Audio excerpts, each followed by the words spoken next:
and drifted apart without the joy of children.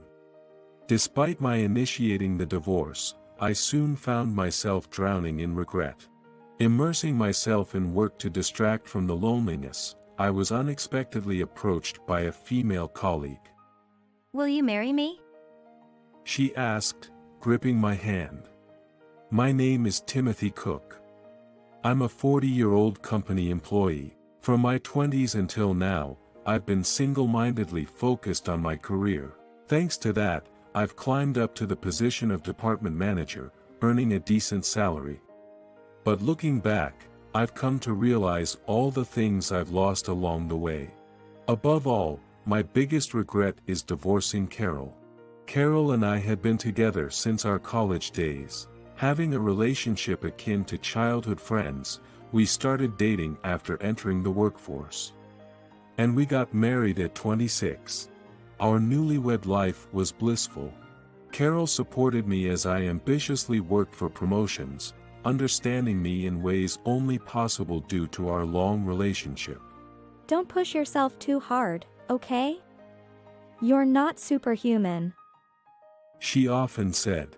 Those words came from someone who knew my imperfections all too well. They were a source of comfort. However, our happy days gradually began to cloud over. We struggled to have children.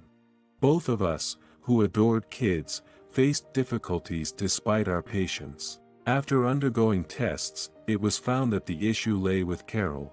I told her that being together was enough for happiness, but she felt a deep sense of responsibility. From that point, the gap between us slowly widened. As work became busier, I started coming home late more often. Our chances to eat together diminished, and so did our communication.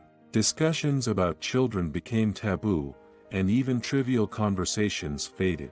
I prioritized work over family, convincing myself it was for the better.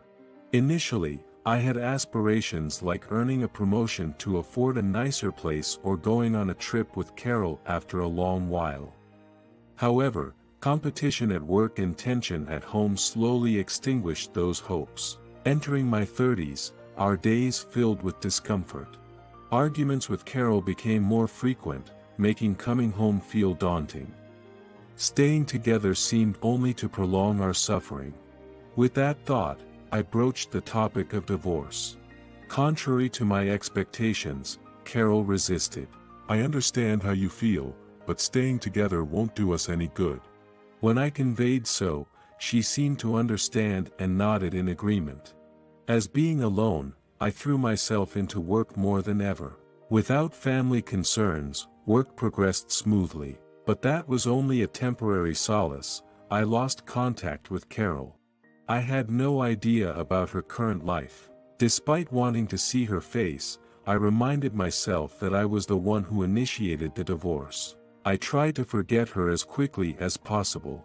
6 years post-divorce had passed. My dedication to work paid off, and I reached the coveted position of department manager.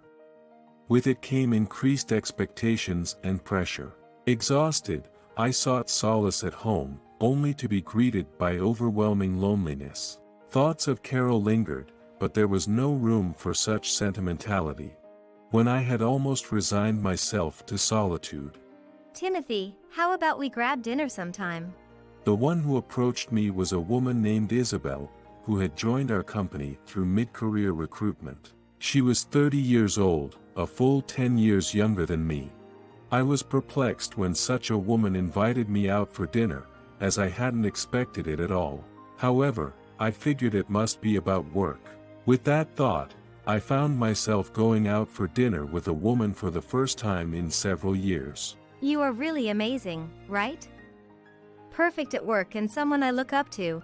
Being in a good feel from the alcohol, Isabel was ravishing me with praise. Perhaps it was the alcohol talking on my part too. Naturally, I didn't mind it one bit. As the evening went on, I found myself easily sharing my own stories with her, a good listener. I talked about my marriage and divorce, and even my recent life. Oh, sorry. Don't mind me, just forget I said anything. I quickly said, downing a glass of water. What am I doing, talking about these things to such a young female employee?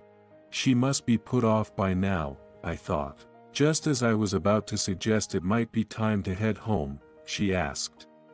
Timothy, have you ever thought about remarrying?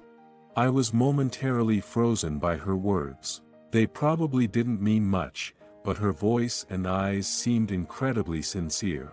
No way. Besides, someone like me as an old guy remarrying? Impossible. I forced out, trying to deflect. I see. Well, let's head home for today. I'll invite you out again. She said that with a smile and left. She was a person of some mysterious charm.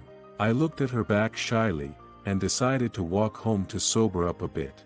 Since then, Isabel started talking to me more frequently, not just about work but also personal matters. She was bright, sociable, and competent at her job, but apparently still single. It seemed she could easily get married if she wanted to, so I figured it was none of my business to worry. Besides, the only romantic experience I had was with my ex-wife Carol, so I was in no position to speak on anyone's love life.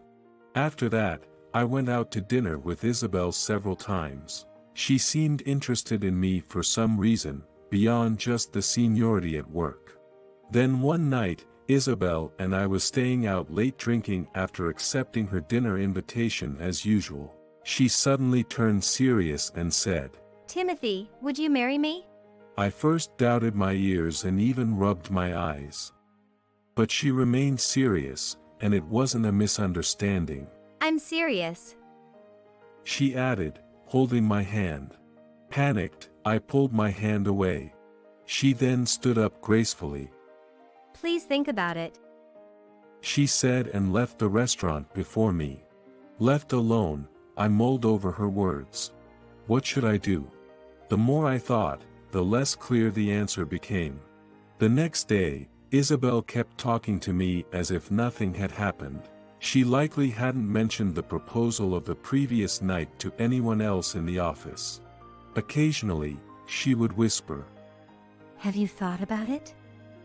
when no one was looking, and then walk away. That went on for a while. Several weeks after that day, I was restless from morning and couldn't concentrate on work. Isabel appeared out of nowhere, smiling and whispering, Tim, are you free tonight? Sorry, I can't tonight.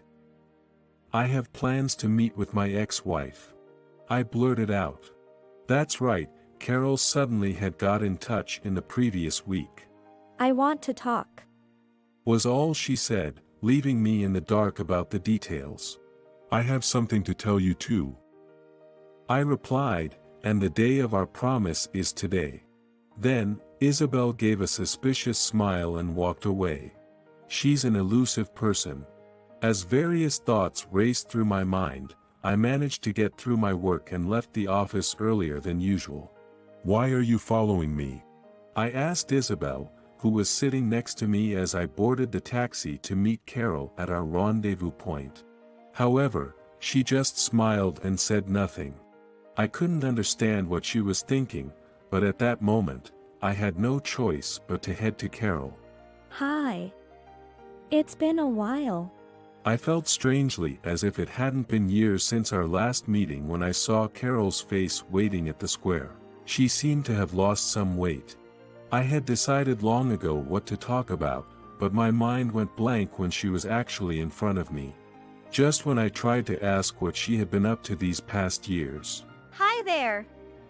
Nice to meet you. I'm Isabel. I'm considering marriage with Timothy, who is my manager. Isabel said that clearly to her. Carol nodded with a strained smile, as if she had realized something. I couldn't understand Isabel's actions. I was desperate to say something before Carol misunderstood, but nothing came out.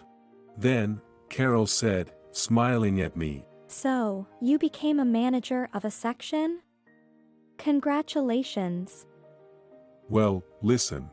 My feeble voice was drowned out by Isabel's cheerful one. Timothy is not only good at his job but also kind, truly perfect. Why did you break up with such a person? Isabel was pressing on, yet her expression was unnaturally cheerful. Carol just listened without saying a word. Realizing that couldn't go on, I cut in. Carol, what are you supposed to talk about?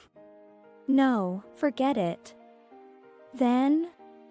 You were gonna talk about your remarriage, maybe? She said, turning a gentle smile to me. Before I could say, no, I'm not, Isabel interrupted. Oh. To get an answer in front of your ex-wife. She was the only one getting excited. After staring at her for a moment, Carol said, I see. Congratulations. And walked away. I stood frozen, watching her leave. Let's go, Tim.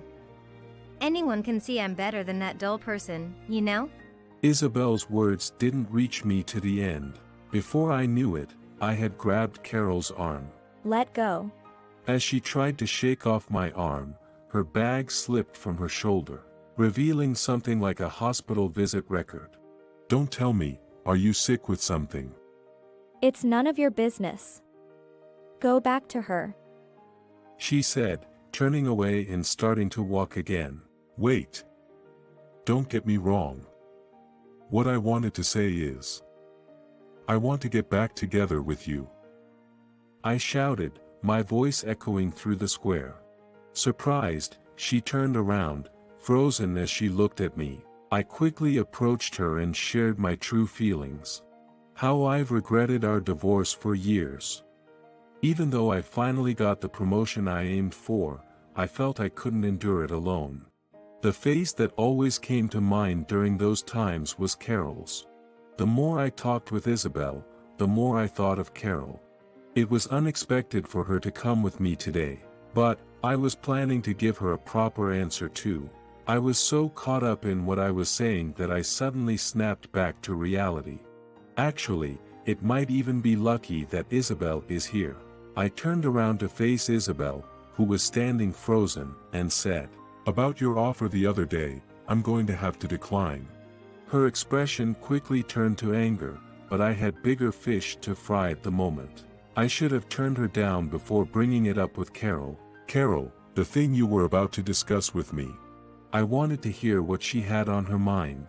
Why she called me out here, I couldn't leave without hearing it first. Then, without a word, she picked up her fallen purse and handed me some documents from inside. This is. I was rooted to the spot as I took them. The cover of the several sheets of paper read, fertility treatments. They didn't seem like something received newly, worn as if they'd been read over and over.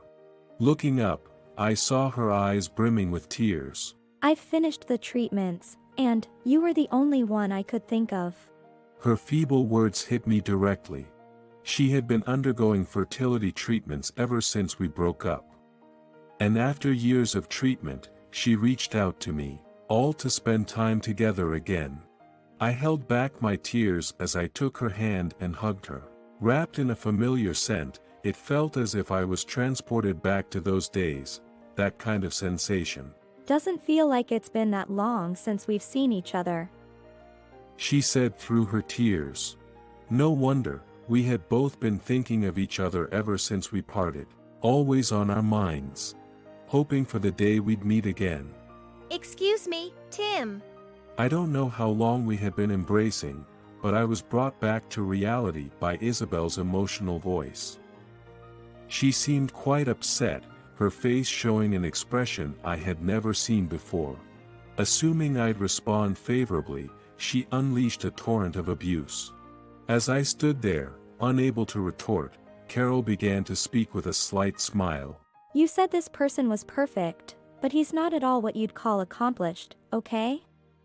Well, I like that about him. With those words, she took my hand and started walking. Hearing her familiar words, the tension that had built up inside me started to melt away. I guess I just can't do without Carol. I gripped her hand tightly, and with a happiness greater than before, we went home. Months later, I was on a trip with Carol, our first in several years. Despite our age, we both had fun like we used to. As for Isabel, she moved on to another company. Rumor has it, she was involved in a scandal with an older boss at her previous job, earning a reputation among female employees as someone chasing after a fairy tale marriage. A chilling story, but it's all water under the bridge now.